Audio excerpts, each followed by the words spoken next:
Petite révision aujourd'hui autour de la division.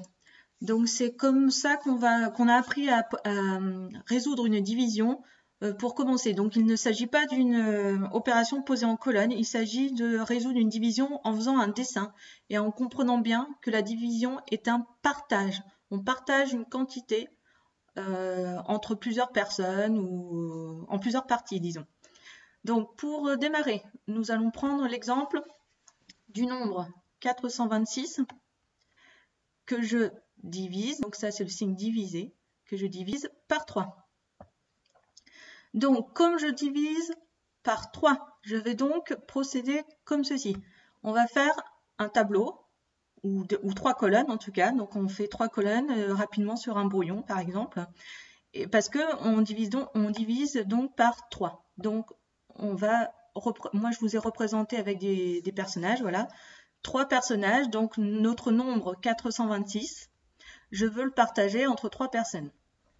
Alors, il faut savoir qu'une division, contrairement à toutes les autres opérations, il faut cette fois-ci commencer par les valeurs les plus grandes, c'est-à-dire ici dans notre nombre, ce sont les centaines. Alors, n'oubliez pas, je vous invite à écrire les lettres au-dessus du numéro pour ne pas vous tromper dans la valeur des chiffres. Donc ici, nous avons 4 centaines, 2 dizaines et 6 unités. Donc nous allons d'abord partager les 4 centaines. Ce sont les valeurs les plus grandes dans ce nombre-là. Donc voilà, je vous ai mis en rouge pour bien repérer le nombre qu'on a à partager. Donc 4 centaines, ça fait 1, 2, 3 et 4. Donc nous avons distribué ces 4 centaines équitablement entre ces personnages. Sauf que là, vous voyez, ici, ce n'est pas du tout équitable. Ce personnage-là, il a donc 2 centaines. Alors que les autres en ont qu'une seule. On ne peut pas laisser ça comme ça, puisque une division, je vous rappelle que tout le monde doit avoir la même quantité. Donc cette dernière centaine qui est là, on ne va pas la mettre dans le tableau, on va d'abord l'échanger contre des dizaines. Donc je barre la centaine, parce qu'il ne va pas falloir la mettre, celle-ci, et je vous rappelle ici qu'une centaine, c'est égal à 10 dizaines. D'accord? Donc l'explication, pour faire 100, il faut 10 numéros 10. 10, 20, 30, 40, 50, 60, 70, 80, 90, 100. Il faut bien 10 numéros 10 pour arriver au nombre 100. Donc la centaine qui était en trop, je la transforme en 10 dizaines. Mais dans mon nombre de départ, des dizaines, on en a aussi. On en a 2. Donc, en tout, nous aurons les 10 dizaines de l'échange et les 2 dizaines de mon nombre. Ça fait donc 10 et 2, ça fait 12 dizaines à partager entre ces 3 personnes. Donc, comme tout à l'heure, nous allons distribuer les dizaines cette fois-ci. Donc, il en faut 12. Donc, 1, 2, 3, 4, 5, 6, 7, 8, 9, 10, 11 et 12. Cette fois-ci, ils ont bien tous la même quantité. Maintenant, il nous reste donc les unités. Les unités, nous en avons 6. Dans notre tableau, nous allons donc partager les 6 unités. 1, 2, 3, 4, 5, 6. Voilà, notre partage est fini. Nous avons donc partagé les centaines, les dizaines et les unités entre ces 3 personnes. Et on observe qu'ils ont tous la même quantité dans leur colonne. Et notamment, on peut constater qu'ils ont donc une centaine, ça fait nombre 100, 4 dizaines, ça fait donc 40, et 2 unités, on a donc 142. Et ils ont tous les 3 142 dans leur colonne. Notre division est donc terminée et on n'oublie pas d'écrire ici le résultat. Donc 426 divisé par 3, cela nous fait 142. À vous de jouer, on va réviser un petit peu. Petit entraînement. Cette fois-ci, nous allons prendre le nombre 4216 qu'on va diviser par 4. Donc dans cette situation-là, le nombre le plus grand, c'est donc les 4 puisque ça représente des milliers. On va donc partager en premier les milliers. Et n'oubliez pas, il y a 4 personnes. Ça nous donne donc un tableau à 4 colonnes avec les 4 personnes. Et on va donc en premier donner les 4 paquets de 1000. Donc on distribue 1, 2, 3, 4. C'est parfait, ils ont tous la même quantité, ils ont tous un paquet de 1000. Donc on peut laisser comme ça. Nous passons donc aux centaines. Nous avons 2 centaines à donner. Donc on y va, on partage. 1, 2.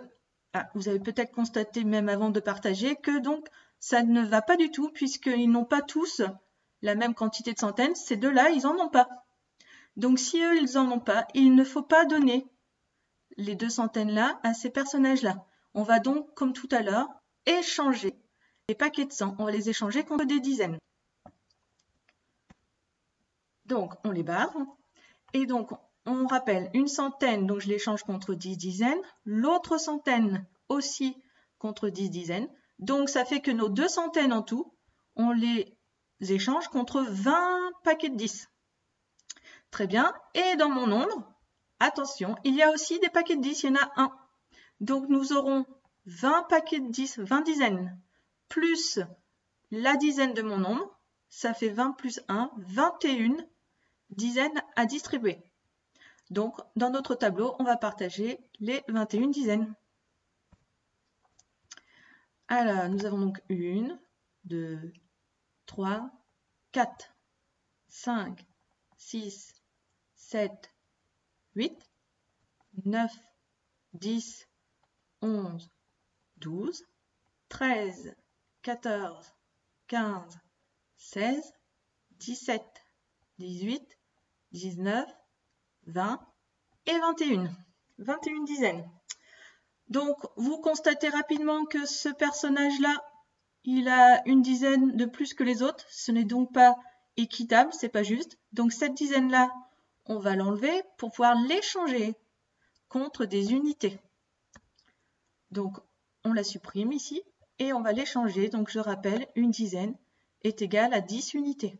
Nous avons donc 10 unités, mais nous avons aussi, dans notre nombre, 6 unités à donner.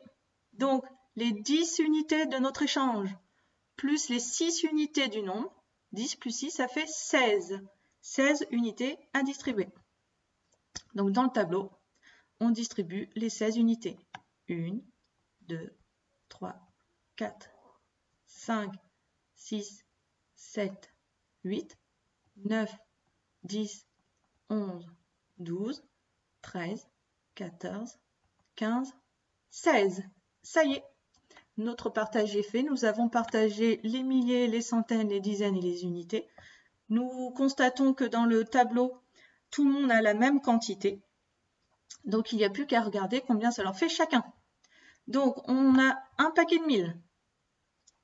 Nous n'avons pas de centaines, donc n'oubliez pas qu'il faut mettre un 0 au résultat dans le nombre. Puisqu'il n'y a pas de centaines, il faut indiquer qu'il n'y en a pas, donc un 0. Ensuite, 1, 2, 3, 4, 5 dizaines, donc ça fait 50.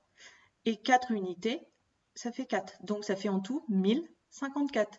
Et ils ont tous les 4 le même nombre. Notre partage est donc équitable, notre division est réussie. On n'oublie pas d'écrire ici le résultat. 4216 divisé par 4, ça fait 1054. Voilà, j'espère que cette vidéo vous aura été utile. Bon courage, bon entraînement, à bientôt.